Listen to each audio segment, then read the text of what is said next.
Hmm.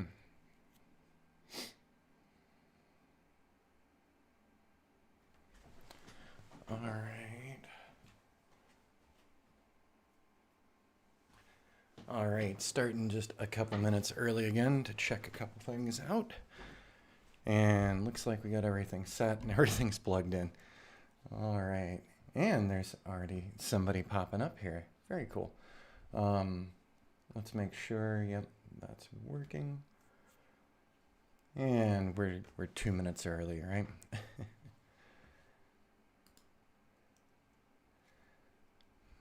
Okay, looks like everything's going good. Just double checking the gain on the mic. I keep changing the gain on the mic for when I'm doing other recordings. So here we are, 7:59, July 20th.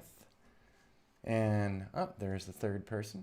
So it's always neat to see that folks are queued up and popping in just as I'm starting this up. Thanks. Thanks, everybody. So, all right, 7:59. Let's go ahead and start. So, as always, welcome to the channel. My name is Rich Charpentier. I'm the channel host. And thanks for stopping by and hanging out for a bit. So, another Monday live stream. And this live stream is going to be evolving a little bit. So, I talked about creating online drone courses and other types of courses online. And that's going to be one of the things we're talking about today. And we're actually going to show the building of a tutorial. We're going to do that right at the beginning here. So we're going to build a little tutorial this morning at the request of one of my patrons. So good morning, Matt. And I know I already answered your question yesterday, but I thought I'd share it with everyone else and give people an idea of, so what's involved. Doing on-screen classes is a little bit easier in my opinion. And then when you start combining it with other stuff outside, like drone flight, like drone mapping and modeling, you start adding in some complexity to what you're working on. So, all right. So I got the question. So, okay, first, where'd this topic come from? I talk to students often on my Udemy courses, and over this past week, I'd had some different folks get in touch regarding different classes that they're taking from me on Udemy, and some questions from them, and also some really good feedback. A couple of folks who thought that things were a little oversimplified, and on the same videos, a couple of folks who thought, wow, this is really complex. So when you're building online courses, you've got a broad spectrum of people that might stumble across your course. You got folks who have some level of expertise with mapping and modeling with drones. And then you have some people who just broke out their drone for the first time, and you're trying to avoid talking over their heads. So, you've got these two types of, you've got these two extremes of students, and then you got people in the middle. So that's why I thought of doing this video this morning for a live stream, was to talk about building some of my classes and who they're built for.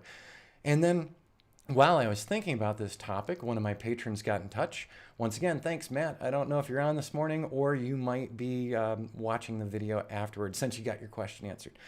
But so one of the folks who's on my Patreon channel and also has done some of the classes asked a question about Litchi. I do have a class for Litchi, Litchi Waypoints for Business, and that kind of leads into my drone construction progression reporting class as well. But he had a question that I screwed up one time when I was setting up for one flight. It's easy to make a mistake. It's easy to overlook something when you're setting up pre-programmed flights, autonomous flights. So he asked this question about, hey, I'm getting how to make these waypoints, for video and stuff, but I'm having some problems with the still photography. I want the drone to go to a particular waypoint, and I want the drone looking at the area in a certain way so that I can take a still photo of it, and then I can do it again later. So that was a pretty good question. And when I was doing a demo one time on one of the construction sites that I was working on, I had to scrap the whole thing because I did one thing wrong in the waypoint setup. So a big part of doing these videos for folks is on screen here. So me talking through things on screen and turning that into a tutorial. And then the other part is doing things out in the field. But so right here, we've got the little iPhone, and this is just a plain old iPhone 8. And this is the one that I normally use to control my Litchi flights. So I like that it's compact and sets into the controller really easy.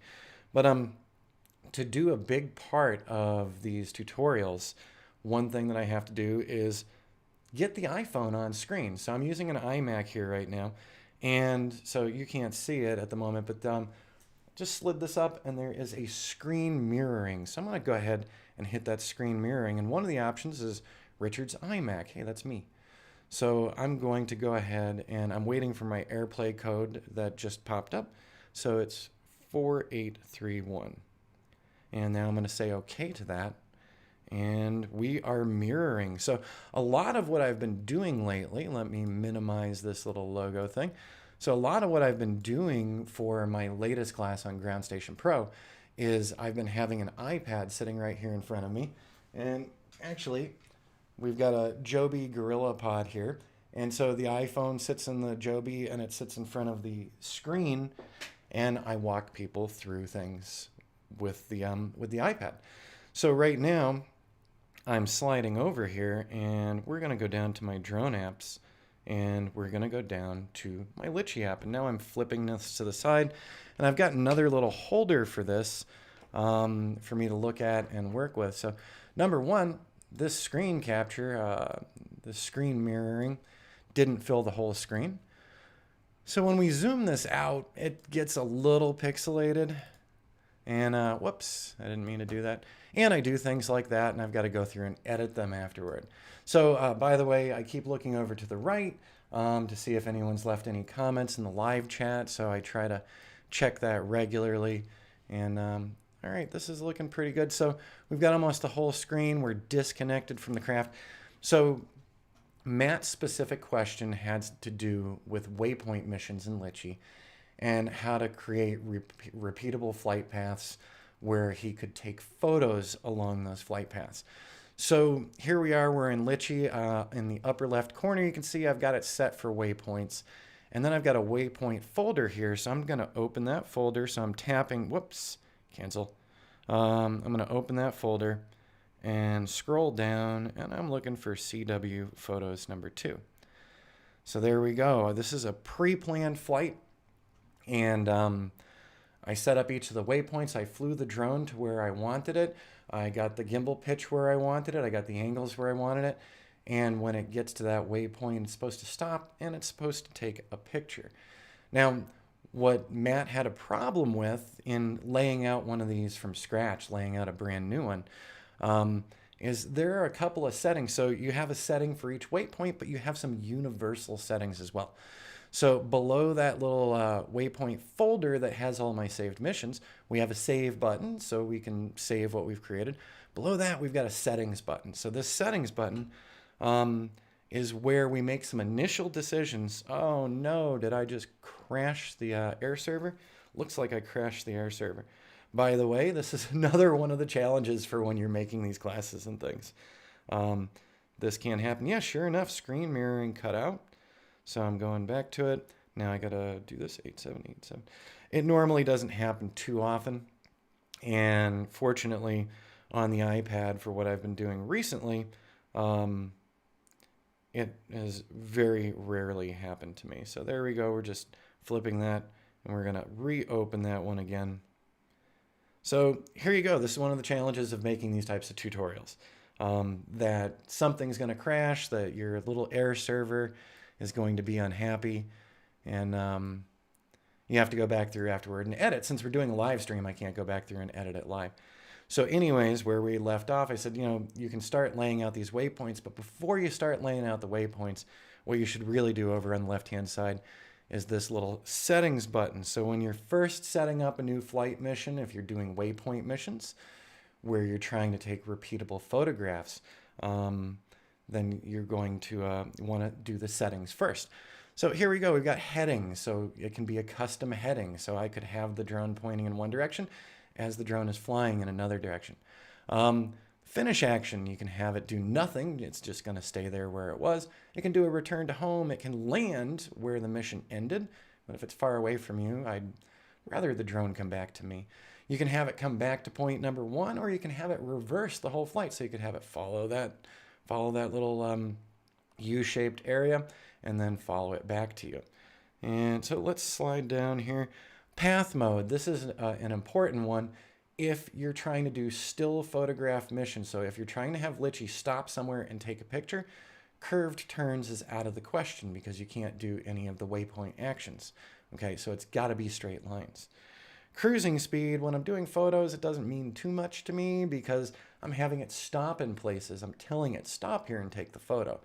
So it's not too worried about the cruising speed. And then max flight speed, you know, when I bring the drone back to me, if I'm not doing a return to home, when I have the drone fly back to me, I do like to have it come back a little quicker because I'm impatient. So there we go. Photo capture interval. This is a new feature from Litchi. So you could have it take photos as it's going along a flight. I want it to take photos in a specific location. I don't want it taking photos every 2 or 3 seconds. But interesting new feature.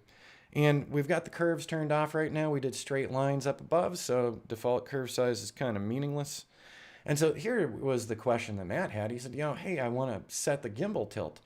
And something was going wrong for him. It's probably because he didn't have the straight lines. He probably had it more set up for video. So I've done this too, everybody. Everybody will slip on this at some point when you're quickly putting together a mission while you're on location. But so the default gimbal pitch mode needs to be set to interpolate. And so when you fly the drone to a point that you want to make a waypoint and you tilt the gimbal where you want it and you've got the exact angle that you want it at and you're going to ask it to create a waypoint for you, you're going to want to make sure that that default gimbal pitch is on interpolate. So, and then rotations, directions, managed versus manual, irrelevant for doing the still photos. So after talking about that, I actually wrote Matt back and I said, you know, I'm going to use this as an example for when I'm doing Monday's live stream. So he was cool with that. So thanks, Matt, for being part of the live stream today. But there are further things we can do. So I don't want to mess this model up. So you can see up here that there is a little red locked button. So that's locked and saved, and whatever I'm doing in here, I'm not going to break anything. Because Matt had a second question. He said, all right, once I get this photo thing worked out and I've got these waypoints that I'm going to be taking photos at, I'd like to do a couple other things. And I'm just going to tap on waypoint number 2. Okay, so waypoint number 2, I actually flew the drone around to set this one up. All right, so I had it in an altitude of 167 for waypoint number 2. We were going with the cruising speed. So between waypoints, when it moves from one waypoint to the next waypoint, I'm having it go 7.6 miles an hour. We've got a curve size in here, but the curve size is irrelevant because we set it to straight lines in those settings. So curve size can be ignored on this one. The heading, so that's where I had the drone pointed to. So when I flew the drone to point number 2 to drop a waypoint, I had the heading at 288 degrees. So I could go in here and change this manually now. I could unlock that lock button. I could change this if I wanted to turn it a little bit, but I don't want to turn it a little bit. I got this set up exactly the way I wanted it while flying the drone. So these are the shots and angles that I wanted. Just looking over there again. Okay, so so we continue going. So rotation is of no interest because we're just worried about still photos. We didn't set up any points of interest. So you can set up a point of interest somewhere in the map here, and you can have the drone always turning toward that point of interest. That's another way to have the gimbal pitch adjust as well. But finally, the gimbal pitch angle. So we've got gimbal pitch angle up here on screen. So that was based on the down tilt that I did when I had the drone up in the air before I dropped the waypoint. So there it is showing right there. And we don't have the photo capture interval, but here is the big thing. So when we're doing still photos and we selected straight lines in settings, the reason why we selected straight lines, if we set it up for curved turns, the last thing on this screen won't happen for you. So it says actions. And I added an action. The action's called take a photo. So when it gets to that waypoint and it's got the gimbal where it wants it and the heading is right, it takes a photo for me. You can add other actions as well. So the action that I told it to do when it gets to waypoint number 2 is take a photo. But I could also have it do other actions. Of course, now it looks like, because I haven't been tapping on this screen for a minute, that, oh, I'm locked, that's why. So we've got this plus symbol right here. So I could add an action. So what I'm going to have to do is go unlock this. So I just unlocked that red lock button, but I will not be saving it because this is actually a flight I still need to keep doing. But now I can do the tap plus button. So I could tell the drone stay here for 30 seconds.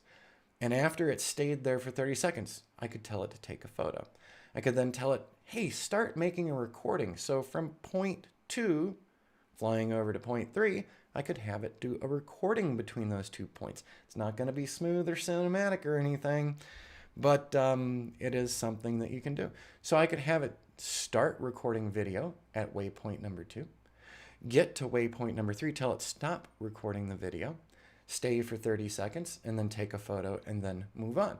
So we've got some actions and some interesting things that we can do when we get to a waypoint. So that's really cool. And to the folks who just popped on here, good morning, and thanks for stopping in. What Matt had asked me about, I'm not going to save this one, so I'm just going to go tap in here, and I'm going to pick the old CW photos. So I didn't make any real changes to the last one because I'm going to be flying it again. But so Matt's question was a pretty good question, and it's a question that I had previously as well. What if when it gets to a waypoint, I want it to do a 360 pano? So then I have repeatable locations for 360 panos, so I could do time-lapse 360 panos. Well, as we saw on those waypoint actions, when we were looking at point number 2 here, what we saw on those waypoint actions was 360s weren't an available option. Bummer. So what do I do? How can I get around this? Let's go look at this. We've got our FPV view. We've got our waypoint missions. We've got our orbit missions, our panos. So, we've got the pano here, but the pano is not related to the waypoint mission, nor is it an available option. So what else could we do? I'm going to go back to waypoint again, because there are ways that you can work around this. I was thinking about it after the question was asked to me, and I said, it's possible. So I can make a waypoint mission. Let's tap on this one. So actions are disabled with curved turns on the first one. And so we'll go back to CW photos number 2, and I'm just going to tap on number 4.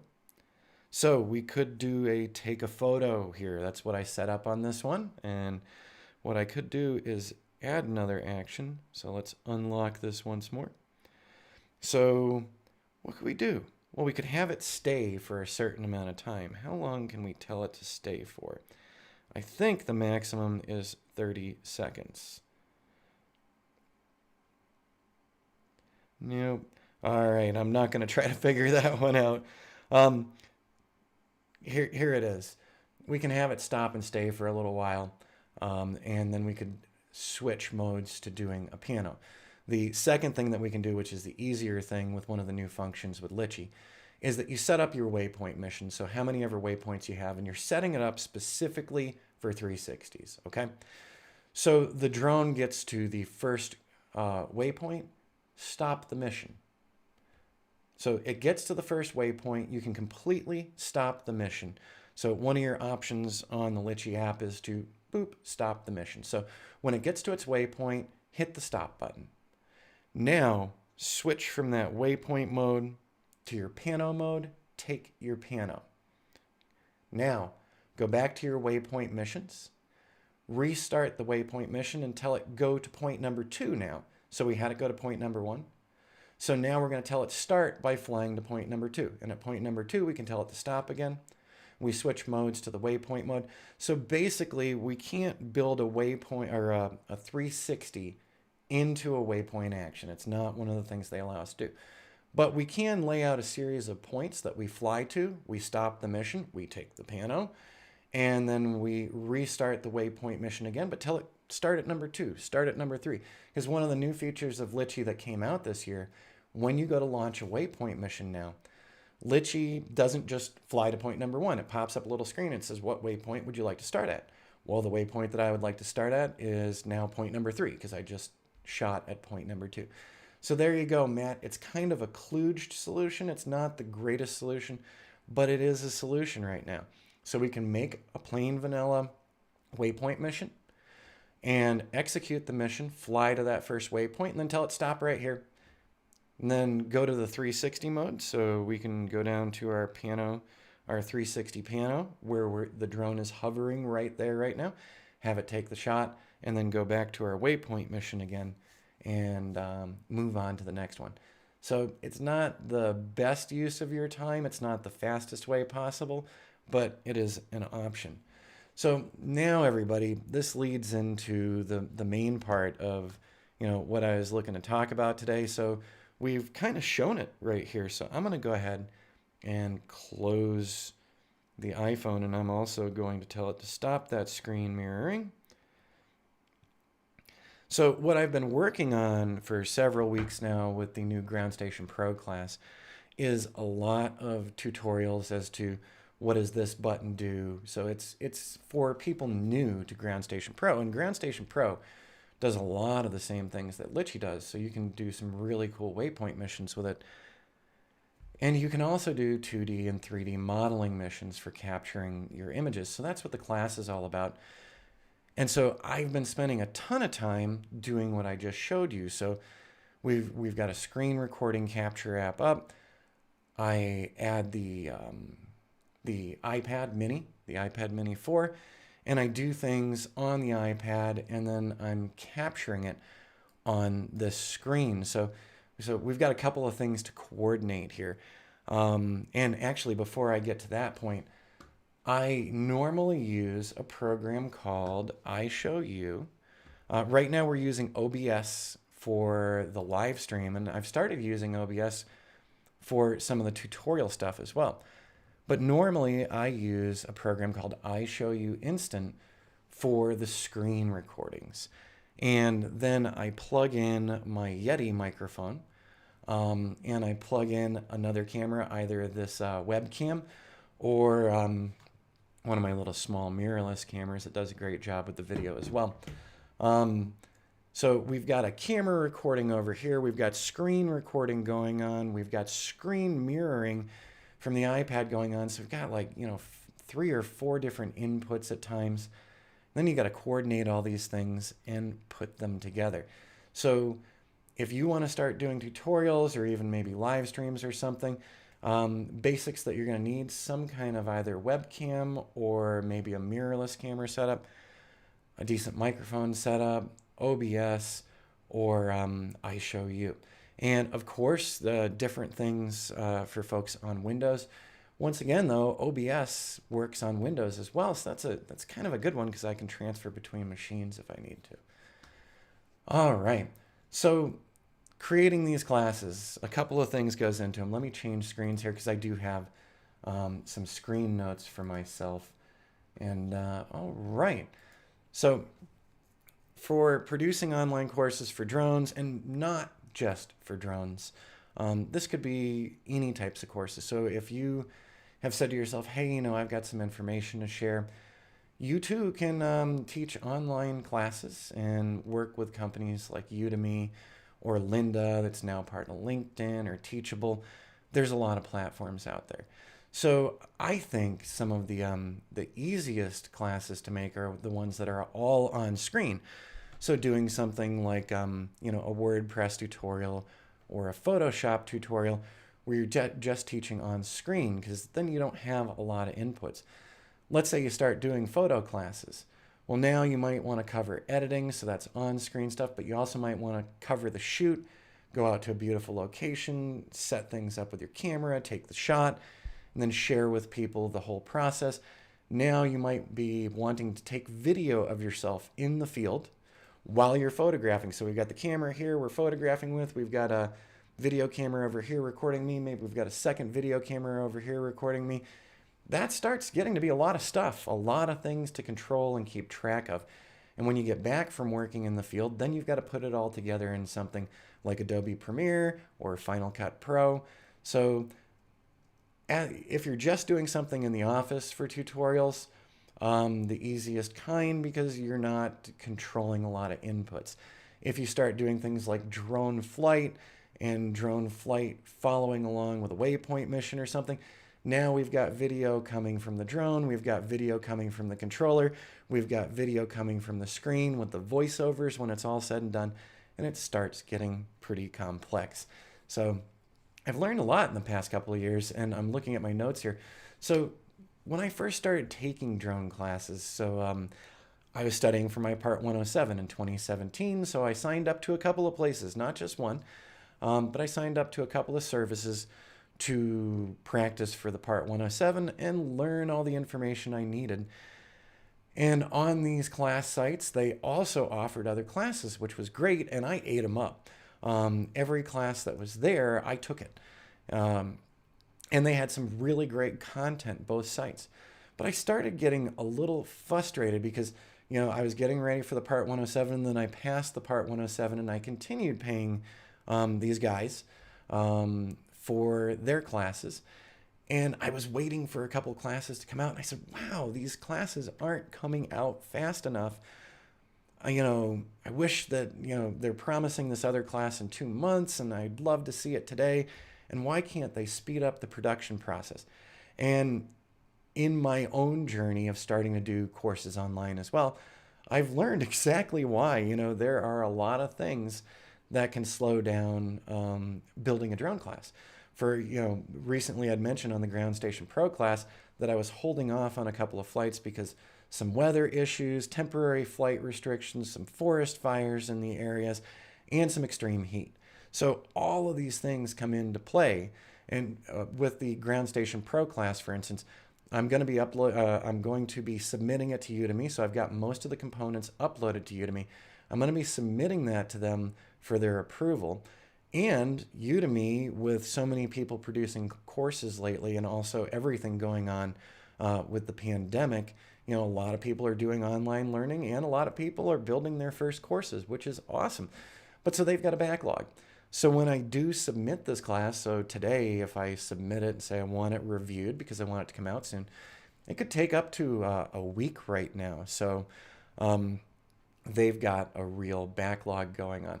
But my point is that these other places that I took my Part 107 classes from and some other classes from, I wanted more construction stuff. I wanted more autonomous flight.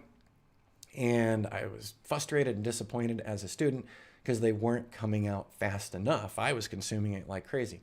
Now, being on the other side of the fence, I completely and totally understand why they weren't coming out fast enough, because there are a lot of components that play into building these.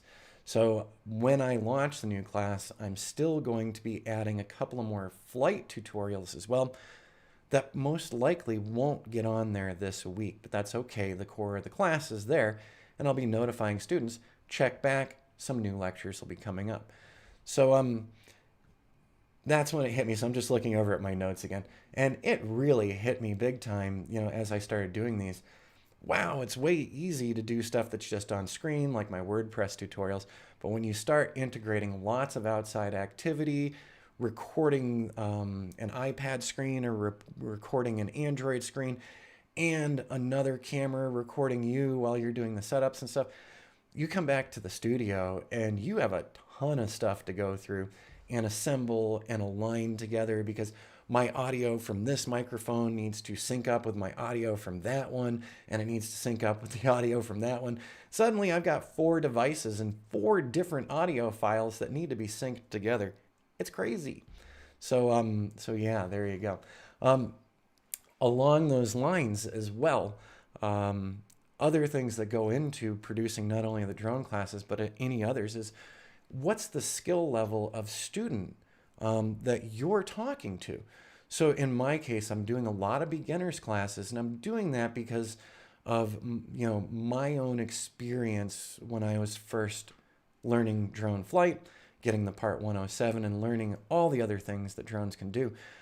In my experience, there were courses out there that were a little over my head. And then there was, some topics where there was no courses at all. For example, the Ground Station Pro class that I'm putting together, I'd mentioned before, is one of my most popular videos. Hello, very nice to meet you, and thank you for stopping in, and you're welcome for the video. So my most popular video on YouTube for a year now has been my intro to Ground Station Pro, and it wasn't even a full series, but I was just walking through it as I was learning it as well. And so, since then I've learned a lot more, and I use it very regularly. So that's why I'm doing the class.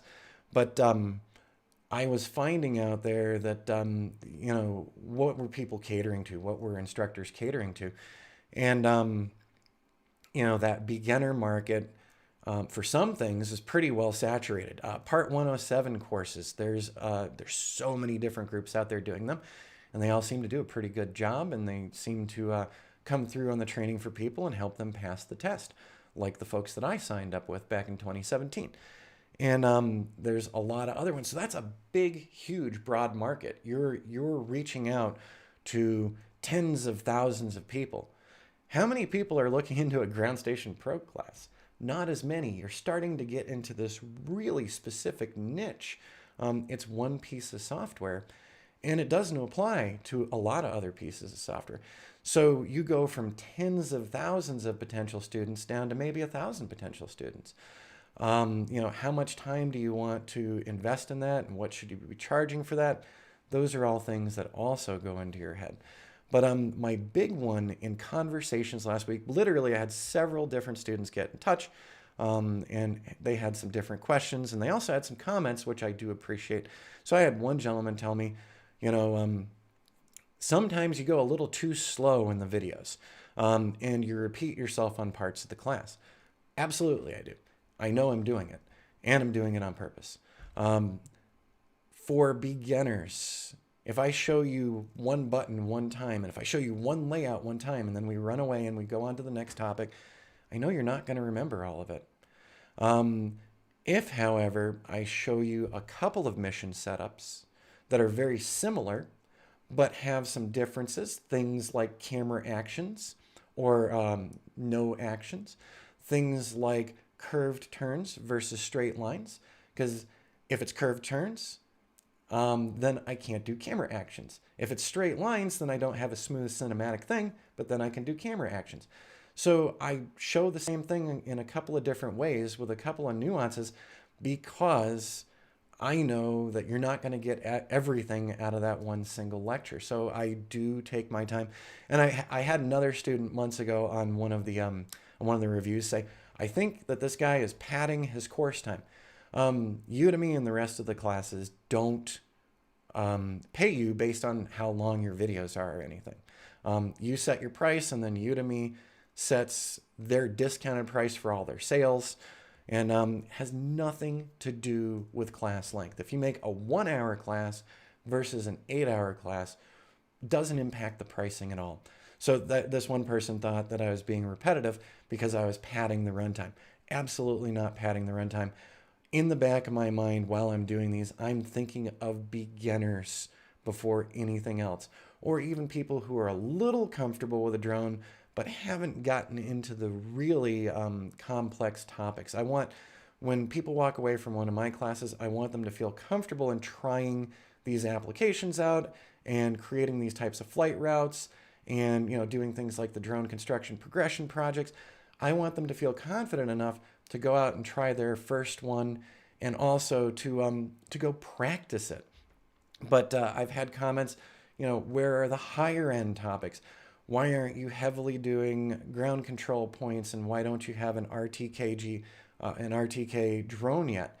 And quite frankly, I'm staying away from some of the higher end topics for a really good reason. Remember I said, when it comes to Part 107 classes, tens of thousands of students, tens of thousands of people who want to get their Part 107 license.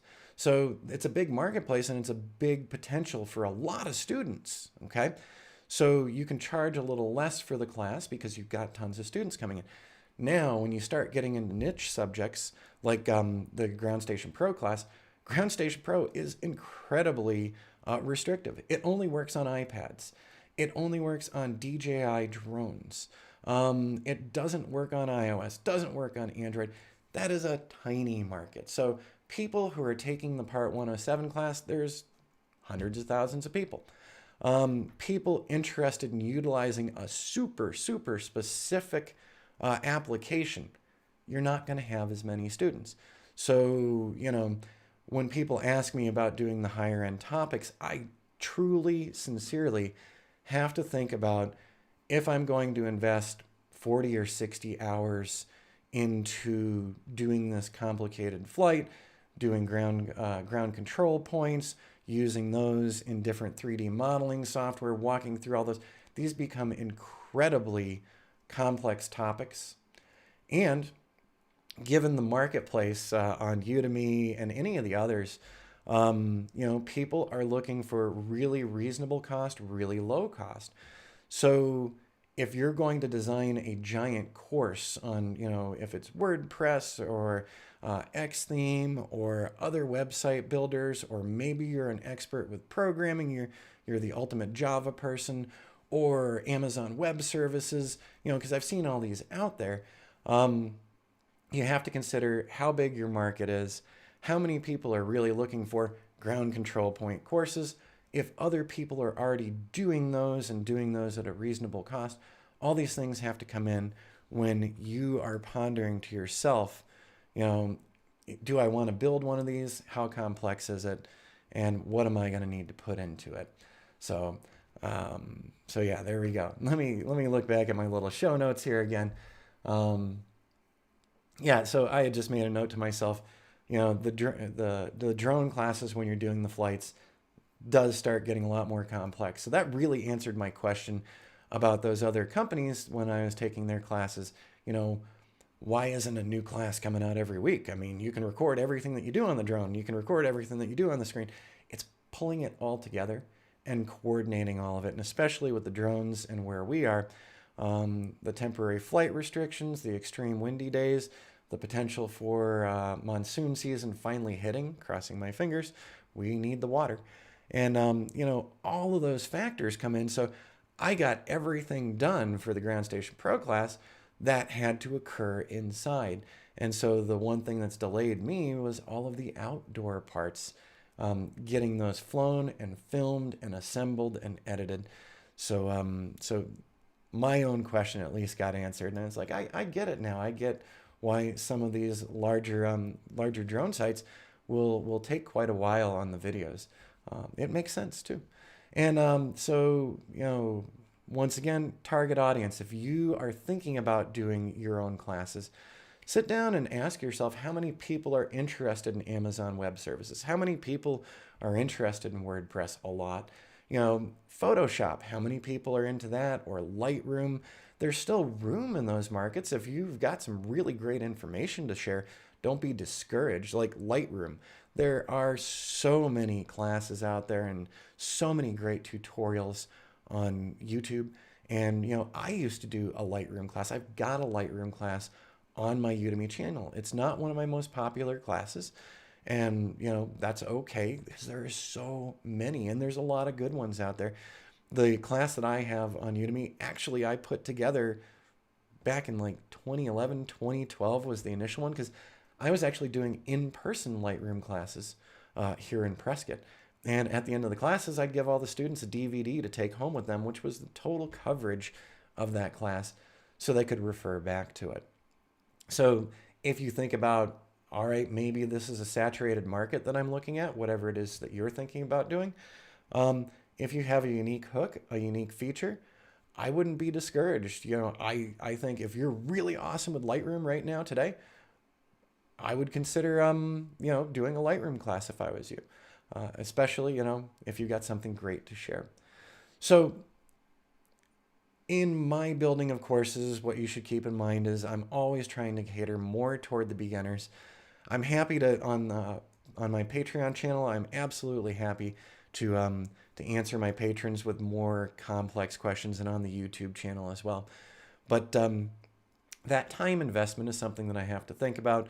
So that's why I've often said to people who've looked at the Metashape class, hey, why aren't you doing ground control points?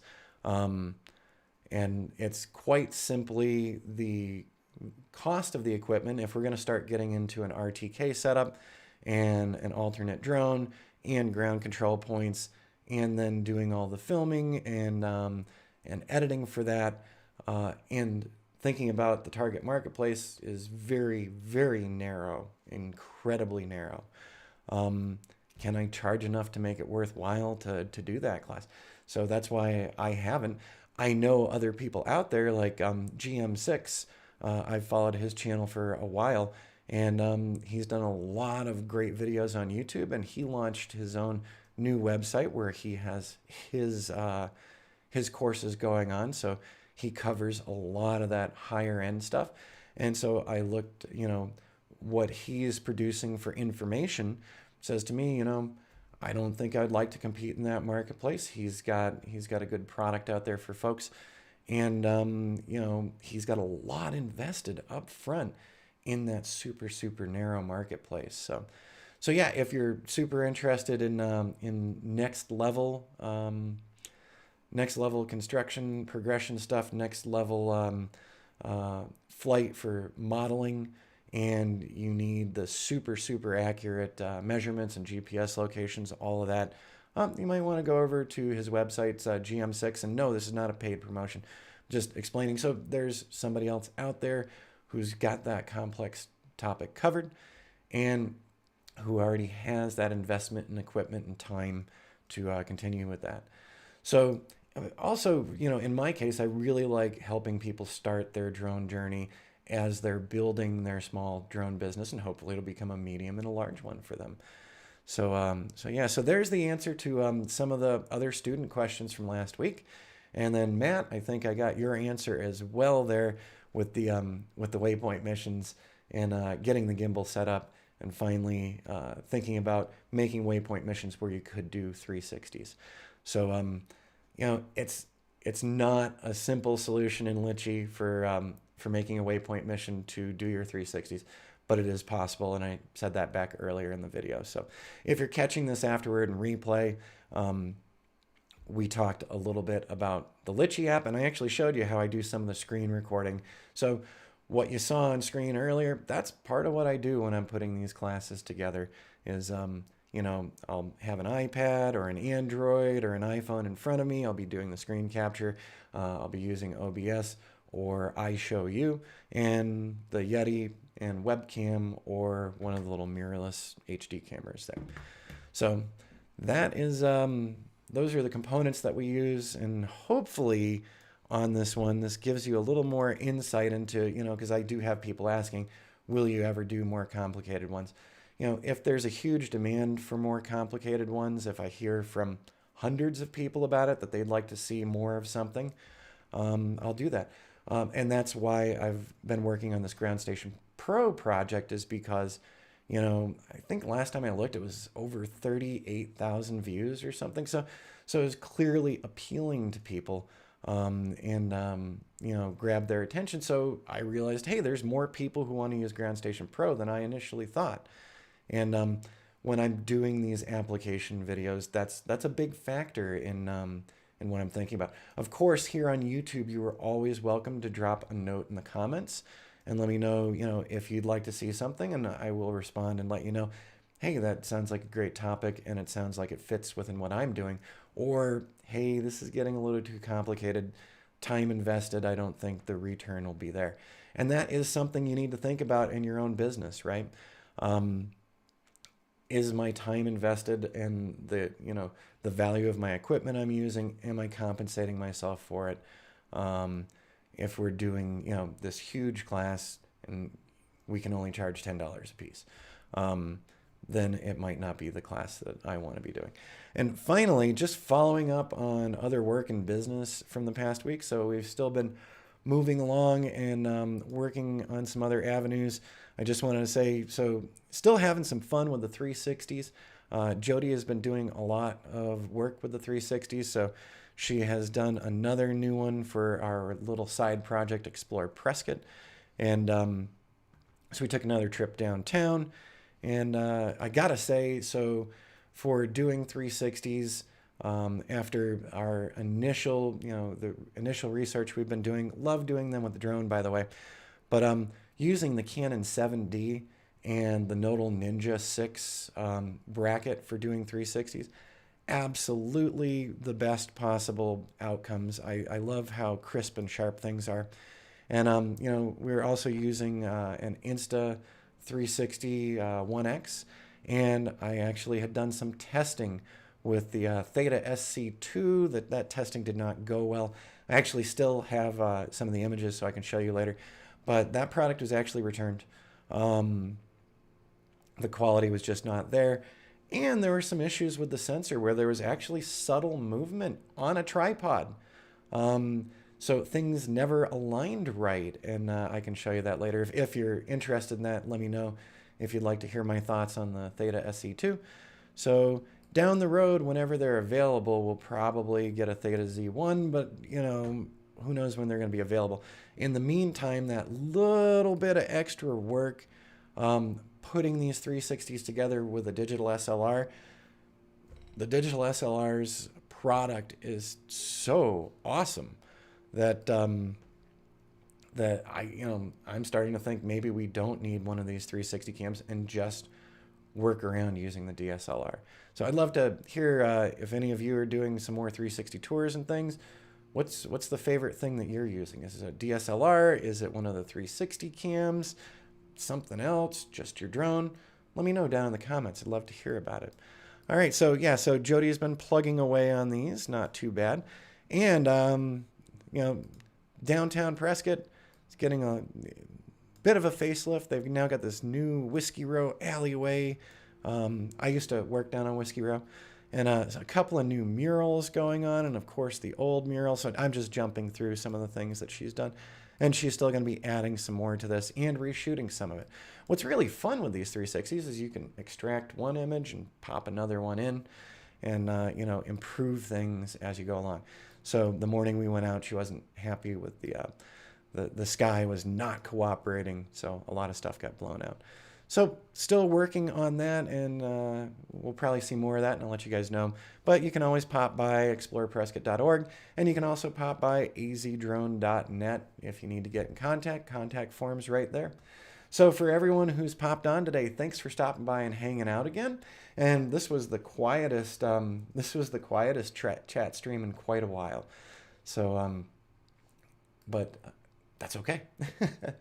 And like I said, as always, comments down below. Please let me know what else you'd like to see. And we'll see you again next Monday, 8 a.m. Pacific time. And I have no idea what the topic will be, but we'll wait and see. All right, everyone, have a great start to the week, and look forward to seeing you again next week. And have fun and be safe out there, everybody.